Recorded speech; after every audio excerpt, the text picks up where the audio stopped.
Hi, good morning! Sa araw na ito ay gagawa ako ng makapuno pandan.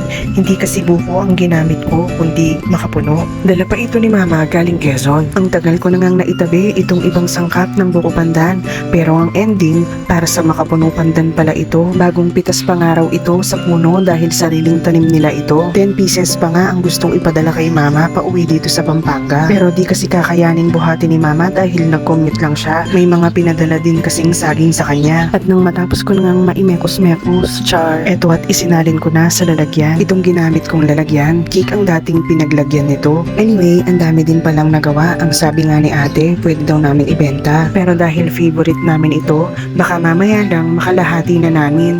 Pero syempre, bibigyan din namin sila ate at kuya. Sa Quezon nga pala ang province ni Mama. Last ata akong nakarating doon.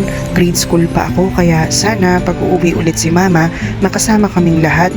Namiss ko na ring maligo sa dagat. Pinadalhan din pala ng atsara si Mama dahil ang dami din daw nilang tanim na papaya. Naku, mapapasarap na naman ang kain namin nito. At eto ang batang makulit, halos paus na niya itong mangga. Ang sarap nga ng kain niya dahil favorite ito ni Bien.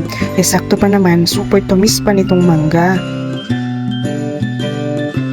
Ay naku, itong batang makulit, pati ang buto ng mangga hindi niya pinalampas.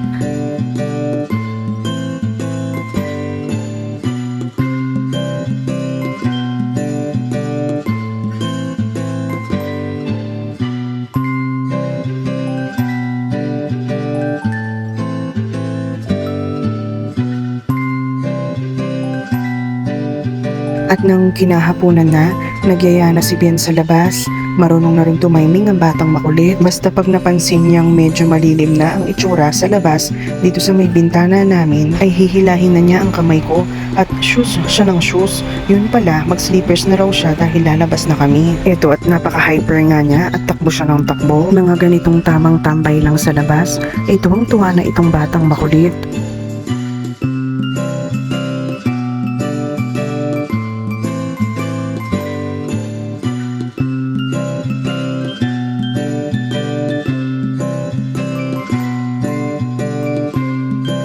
Time check, 10:29 na ng gabi ito. Ginabi na ako sa pagliligpit dito kasi naligo muna ako para naman medyo gumaan-gaan ang pakiramdam ko at para ganahan ako sa pagliligpit. Sila ate naman na kanina nagligpit na ng toys ni Bien. Ang batang makulit kasi kinalat na naman. Si Papa naman napatulog na niya si Bien. Tayong mga nanay no, wala na nga yatang katapusan ng mga ligpitin natin. Pero at the end of the day, kung napagod man, pwede namang ipahinga ito. Kung hindi man ito matapos ngayon, pwede namang ituloy bukas.